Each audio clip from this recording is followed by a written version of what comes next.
Welcome to another edition of Genius Loan Officer. We have an amazing guest on here today, and I tell you, this guy is going to share a great path to success. He's had his past experiences, how it's able to pave him to be able to have just a strong mortgage career, and just give you some really nuggets to grow your business.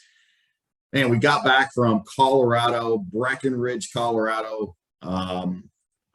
Gosh, it's been just over a week now, and it was amazing. I was just sharing with our guest how amazing it was. We had a 6,700 square foot cabin there in Breckenridge, and some of our members were able to come there, and then some non-members were able to come there and just deep dive in their business and their self-limiting beliefs. And I tell you, there was tears shed. It was just amazing. And I felt very honored to be able to, not only just, be in a room, but facilitate that feelings, and those hardships become something they could take with them and actually overcome some of the biggest obstacles they had, which we all know it's in our head, right? It's all in our head. And, inventory issues, all these other things are going on. A lot of this stuff becomes just in our head because we can overcome, we can take more market share. We can do all these things that really can empower us to have a great business no matter what. But we start saying, why am I so great? Why is, how am I going to survive? This other person's struggling here. Maybe I should be struggling. All these things happen, and we know they happen. So do yourself a gift and get around some fine folks that are not just in the mortgage industry saying, man, I'm drinking because their rates are up or whatever. They're focusing on what they can focus internally to grow the mindset they can grow, the sales they can grow. And I can tell you, if you don't have a sales mechanism constantly going, a marketing mechanism constantly going, you don't run your business like a true business owner, entrepreneur, CEO, which we call the LEO of your business, then you're going to miss out on sales consistently because you're going to have what we call oppositional growth syndrome, which it feels tough. It feels bad. It's like, oh my gosh, I'm doing 5 loans a month, I'm doing 8 loans a month. How am I going to double this? Is it going to double my workload? And that's just not true. If you run it like a true business, you have a true marketing mechanism like we have on autopilot. We're getting people in conversations without even picking up the phone. So you need those things to grow. Go up to geniusloanofficer.com, schedule a growth call today, and we'll help you. So without further ado, we got the great Mitch Florence here. And gosh, Mitch, it's such a joy to have you on here. And I'd love you to introduce yourself to the fine folks at Genius Loan Officer podcast. Yeah, well, number one, thank you, Adam and Genius Loan Officer, for having me. True pleasure. Love the content. Admittingly jealous of the trip last week. So glad you all had a good time. Yeah. Looked awesome. So next time we'll make that happen. But yeah, as Adam said, mortgage loan originator. I work for Guaranteed Rate right now. I've been in the mortgage or banking industry, kind of crazy to say, looking down at my calendar right now, about 10.5 years. Oh, wow. So yeah, graduated college in 2010, finance background, kind of worked my way through the banking industry, started lending, cut my teeth on it, and have been doing it ever since. So nice. Love it. I love it.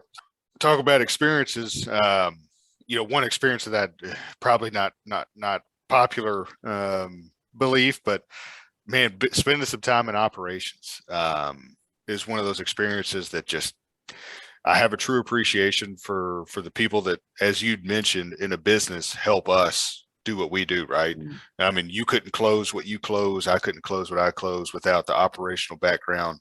So that's one experience that I actually love. Wouldn't take back, kind of changed my trajectory as a lender, as a mortgage loan originator. So glad I had it, but that's a little background into how I got to where I am today. Nice, Mitch. I appreciate you sharing. And I love the appreciation that you have, the gratitude. And that's I always say that's a great business builder, right? And it gave you appreciation and gratitude for the people that are helping you. And yeah, absolutely. If you're out there, you send a little more love to your staff and listen, we all have our roles, and your role is to go get loans, and that is your role. But they have a role that's so vital to your business. And it doesn't make anybody less than, it doesn't make anybody more than, it makes you all team and real true partnership, and make sure you love on those people. So Mitch, I love you sharing that. Mitch, you had some, like, one of the backgrounds I like to talk about, because I believe in this fully, is you are really into your body is your temple, and you are just going about life in such a different way that people do not understand, because the discipline that you had to have in bodybuilding. Yeah. And I'd love to hear about how that dedication, bodybuilding prep, and all that stuff that goes into that, how you were able to transfer that into the loan game. Yeah. And honestly, it's probably an underappreciated aspect of how I've evolved over the last few years.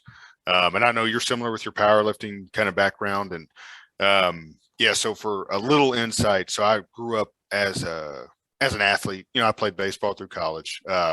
I'm a 5'9" right-handed pitcher. So my aspirations of the MLB were, you know, realistically short-lived. But I'm highly competitive, needed something to kind of fuel my competitive nature. So once I got out of college, gravitated towards something that was uncomfortable to me. And this was a pure mental challenge. Is honestly one of the reasons I got into it. Was the bodybuilding scene, never the type of person to, you know, get up in the posing trunks and do all that stuff. So it was a mental challenge as well as a physical challenge. And I think that's where I gravitated towards it. So I took, and I've learned more going through that in my adult life than probably a lot of the classes that you and I've sat through. Then, I mean, it was an invaluable experience. And I would say if I had to take one word away from it that we could translate into our business, and there's a lot of different words and concepts, but it's consistency.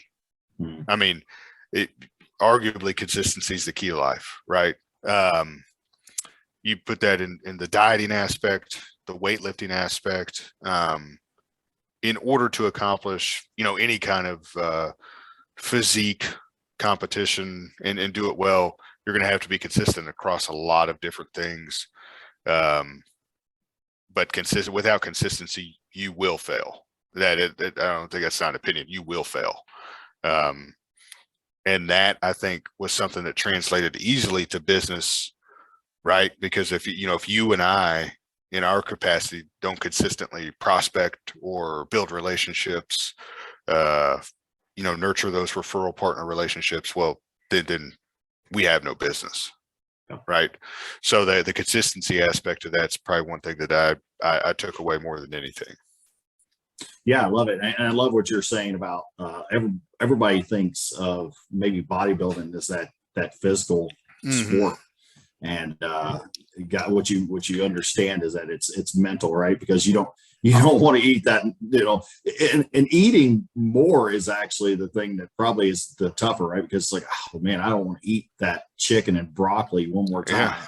And I got to stuff in another meal because I gotta have it. I gotta have it for this fuel source, and and just this dedication to doing things that you may not want to do, and drinking extra water, and just being so consistent, as you said, with it, and not partying, not drinking, not doing, just taking these things and away from yourself, and not allowing yourself to even think about doing that, because you're putting yourself in such an environment that is conducive for growth, and so yeah, it's such a mental thing. Like, I love what you're saying there, because gosh, it's just that's the whole thing. It's not actually the physical part that's draining, right? Absolutely. And I mean, you want a second word, I think something you're alluding to is mindset, right? Yeah.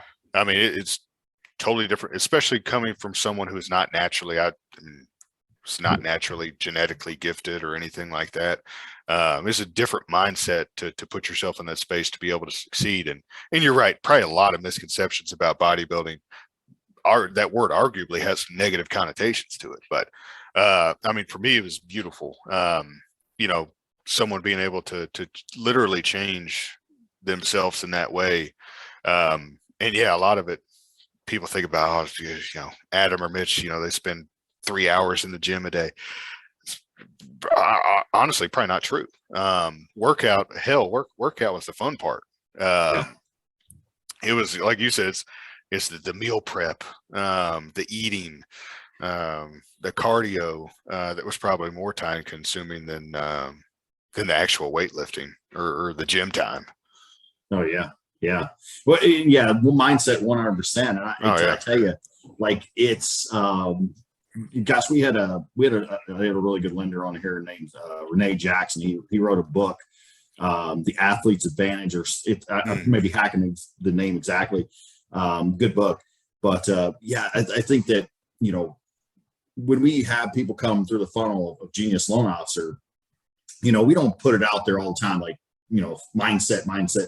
But like every Tuesday and Thursday, we have our at least 1 hour where we're diving in and helping people grow their business on these group sessions.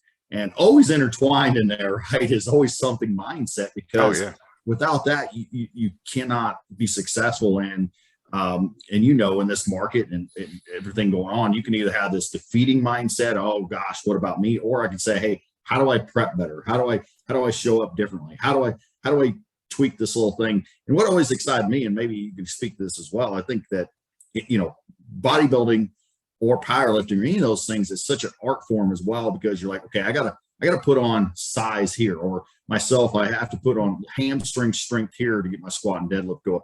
But it's the same thing with business. It's like, hey, listen, things are going well here, but listen, there's this piece over here that I've got to dive into. But the exciting part is when I do, it's going to have growth, and we know the type of growth it's going to have, and it's predictable growth. So maybe you can speak to that too, how you kind of broke it down, similar to even a body part. So not even a body part, but in general, for me, the idea, what the most addictive thing was for me in the bodybuilding, what that was? What's that? Progress. Yeah. And I think we take it for granted, right? I mean, bodybuilding or powerlifting, it's a slow grind, right? I mean, you're not going to go from 20% body fat to shredded in a matter of days. I mean, that takes weeks to months.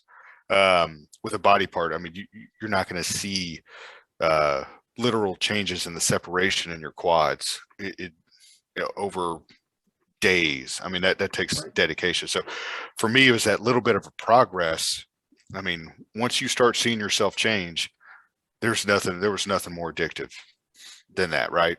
And same thing in business. I mean, you see the fruits. If you and I made 5 or 10 prospecting calls today, we're not going to see a lead probably tomorrow, but we could in the coming days or the coming weeks. And then once you started like seeing some progress, once you start seeing the fruits of your prospecting labors come to fruition, it was just so addictive, right? So I always said, like, one of the most addictive or motivating things to me was progress. And I think that's where people get stuck, is they don't set realistic enough goals, and they get discouraged. They don't have progress, so then they go backwards, or they fail, or they quit, or they give up, whatever. Yeah, that's a great point. Absolutely love that point, Mitch, because I think I've always said that having metrics in place is such a comforting thing, right? There's something really when you embrace the comfort of metrics, it really does help you, because now predictably what it is. Because every time I've talked to a loan, not every time, but I talk to loan officers all the time, and they're like, man, for example, the inventory is low, and like, oh, I'm just not getting them under contract. I'll say, well, okay, how many referrals have you gotten this last month? What are you consistently going? Let me look it up. It's always way different than what they think, and a lot of times their actual closing percentage is decent. So it's like, so here's the comforting thing. Like, what if you got 10 more referring partners, for example, and you're able to bring in these types of leads? And even if your percentage went down on closing percentage and the market got a little worse, would you still close more deals? And the answer is yes, you would, right? And so it's like, it's that comforting thing. Excuse me. Got choked up, and you choked me up, Mitch. I'm going to drink water. But the comforting thing is you have these metrics in place and going, hey, I just have to do this and this. And I'm not looking at this big overall scene in the impending doom, which I think a lot of people are doing right now, especially, hey, rates are up or inventory's down. Let's look at the impending doom. Let's look at that metric, but they're not looking at these little small metrics. If I just go up here, if I just add another CPA here, if I just add another financial advisor here, if I just add some referral partners here, if I just add some, some deals here and this, whatever, like all these little metrics that we can look at, then we know consistently, here's where I'm going to be. Yeah. And I don't have to look at the impending doom. I think that's such a vital point is what you're really making there. Absolutely. And I guess a couple of things on that is, yes, metrics, right? Almost guarantee anybody that's lifted weights on a serious level, you've had your logbook, right? I've had my logbook, right? Why the hell wouldn't we do the same thing in business? Like, do we not track? People use that word a lot, track your progress, check, your diet. Well, we track our business too, right? And then, it's impossible to tell where that problem is if you don't track those things. So like you're speaking to, leads and conversion, do we have a lead problem? Do we have a conversion problem? Where does that lie? Well, you don't know. That old adage of know your numbers, right?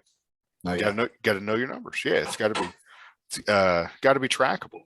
And then so the whole attitude right now, it's if you open the news or read the news enough, it's hard not to have kind of a negative mindset right now. But I think what people forget is we as a country, as a nation, as a world, or we've gone through market ebbs and flows before, right? Mm-hmm.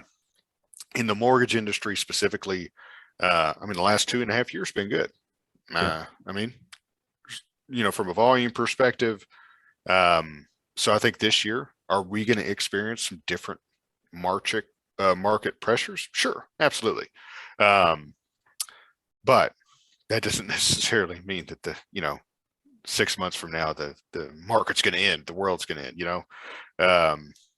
I think that's overstated and overblown.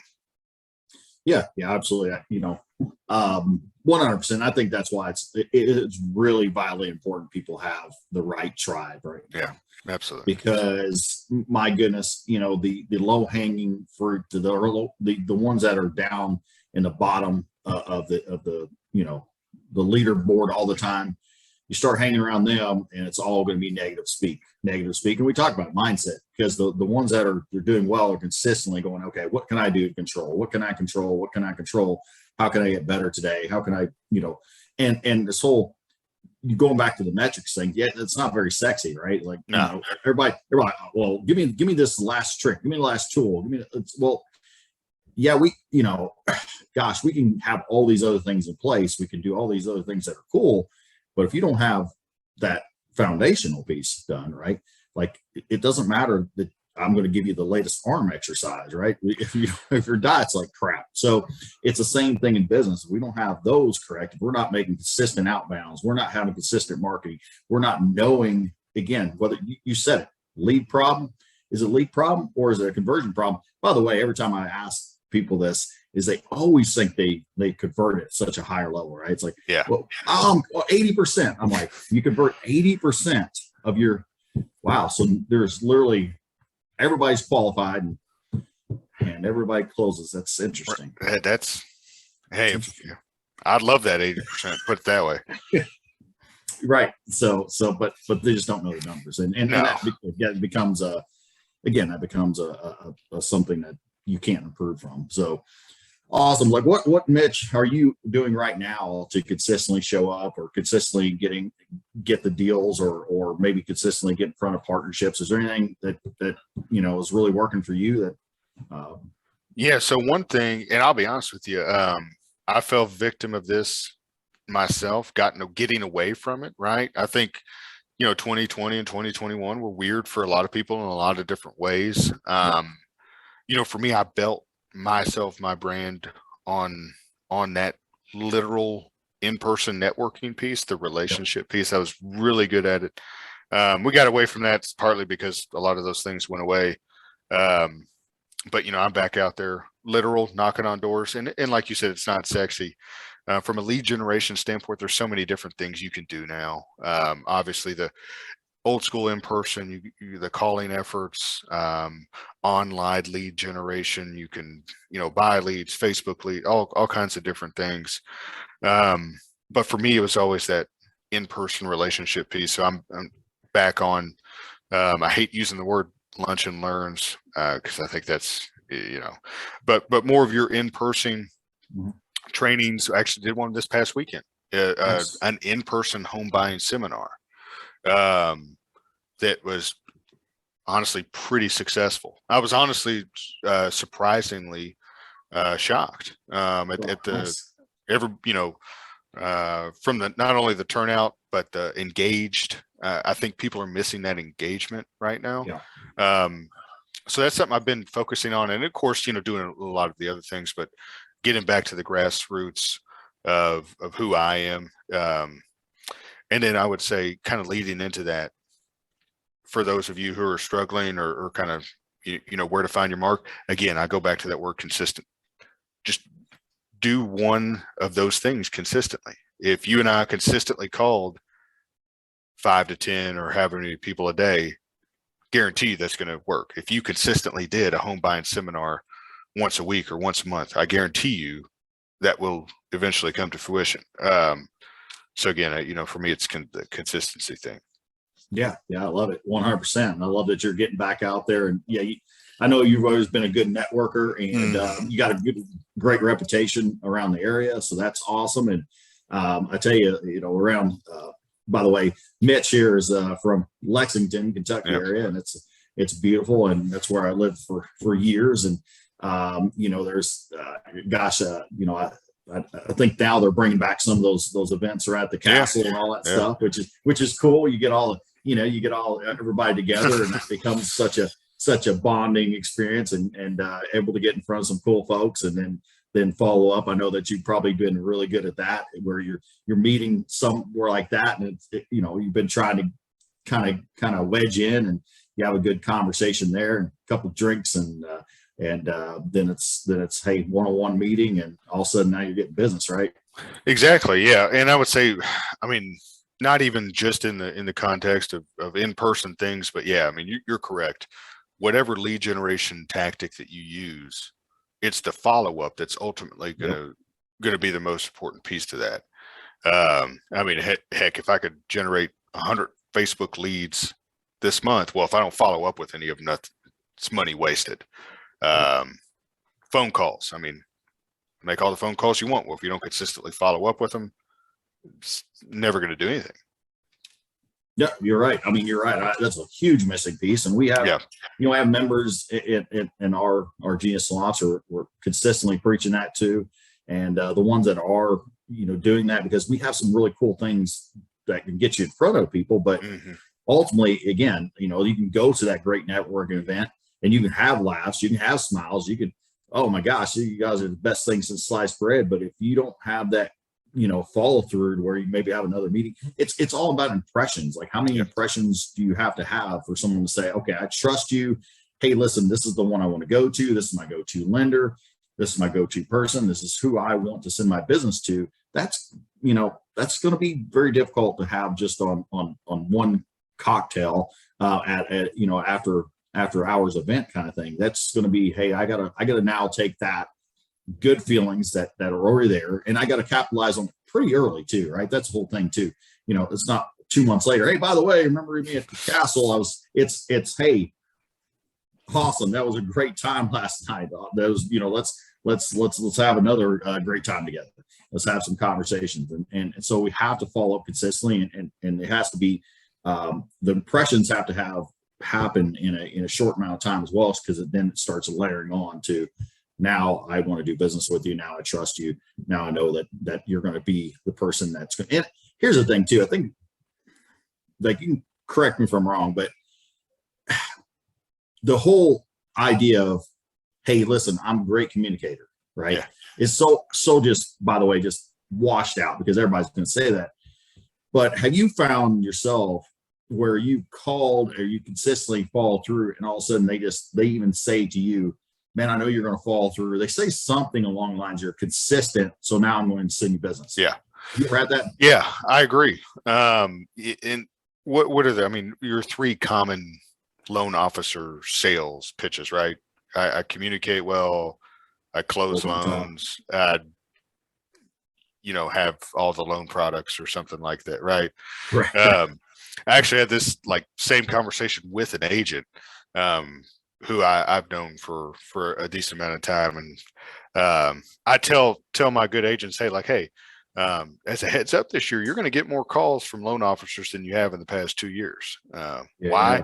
Well, because there ain't enough volume. Right.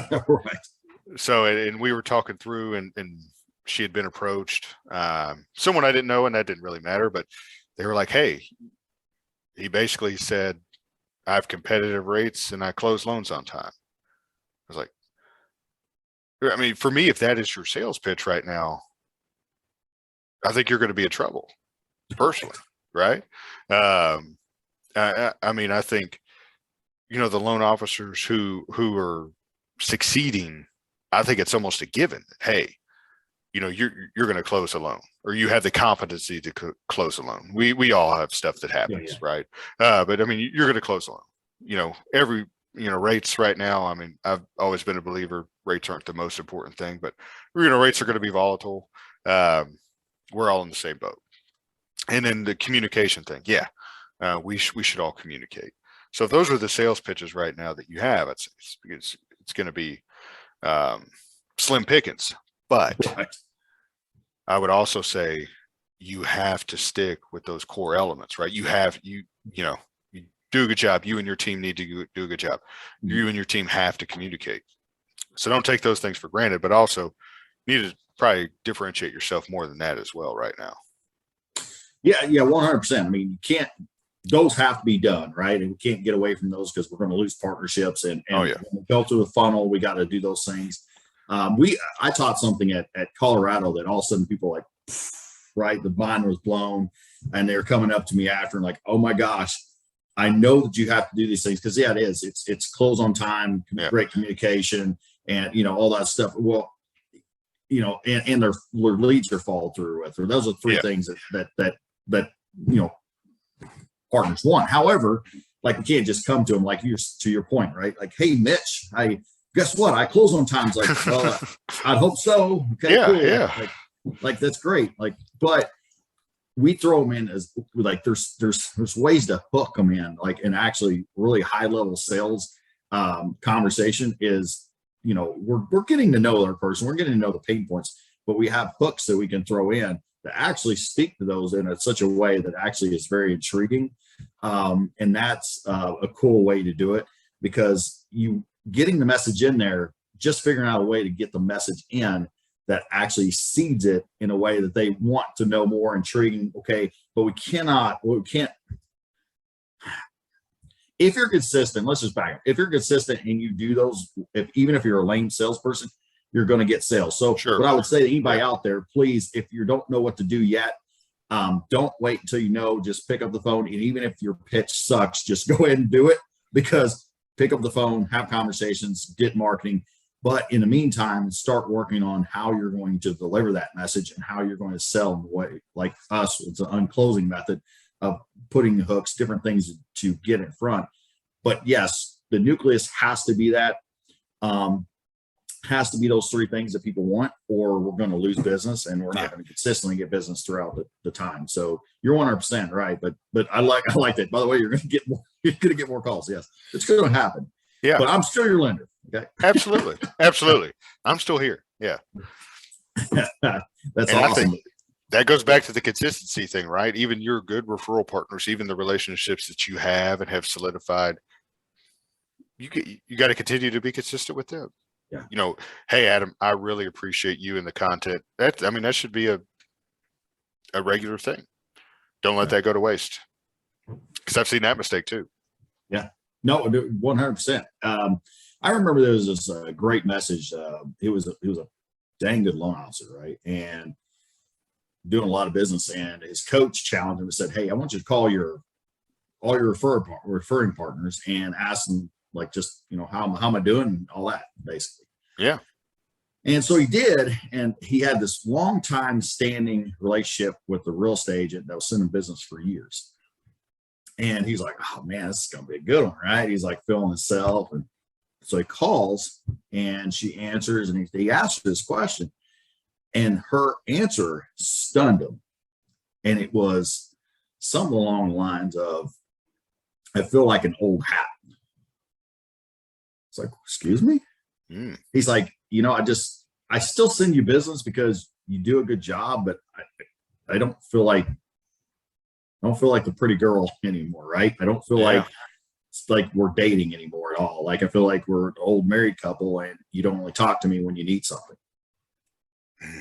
And so like I think we can all continue just to, I think as lenders out there, we also got to realize like people are going to be calling more, and the phraseology, I hope that everybody just strickens from, and I think this is such a self-limiting, and it really speaks to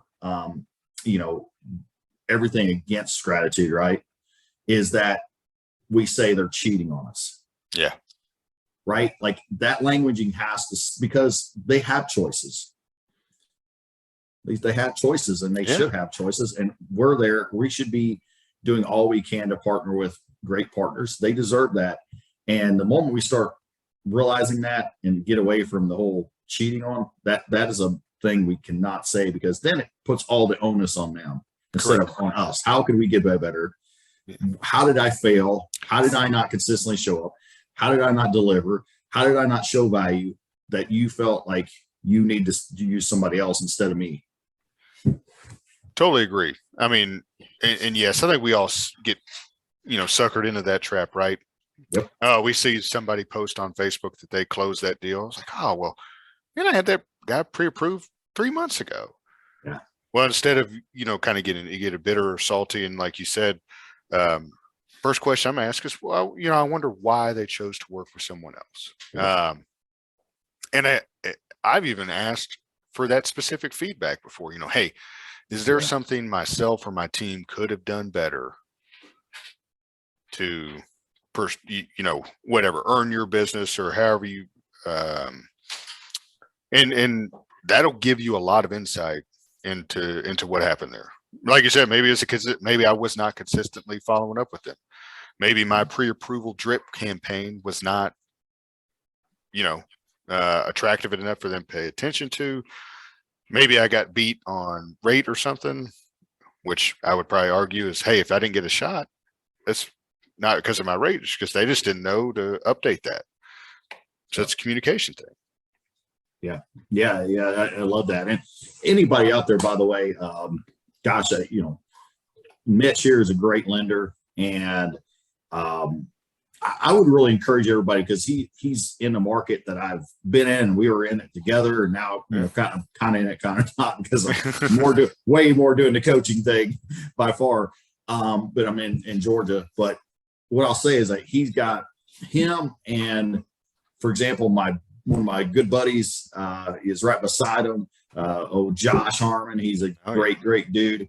And what I'll say is that what I like about the community that's built within some great producers here is that the fact that it's abundance mindset, right? Because if do yourself a favor out there, if you're in a market right now, find good other lenders that are in your market that you can have conversations with, that you're not feeling bad or competitive with. It's just, hey, listen, we're here to serve folks, and you don't control my volume. I only control my volume. And just kind of have that attitude and have conversations, because I think it's really good and healthy for you if you're out there, because people like Mitch and people like Josh, like they have great information that sometimes I don't. I sit down with Josh all the time, and he's always like, he's got a golden nugget or two, and I'm like, that's a really good way of looking at things. And we smoke cigars and hang out, and you know what? Like, I've even got a call before where they're shopping me and him together, and I said, well, go with Josh, right? This was like a year and a half, 2 years ago, and I said, yeah, go with Josh. He's got because they had one other lender involved. And I was like, I don't know them, but go with Josh. Right? And, so the point is just, have that abundance mindset around you. And because there's great people in your market to learn from. And Mitch, gosh, he's doing it in such a really, really good way in the market. And I would feel really good if they went to Mitch. I would know that he's going to do a good job with them, and he's going to be a great lender. And I don't need to put him down for me to do business.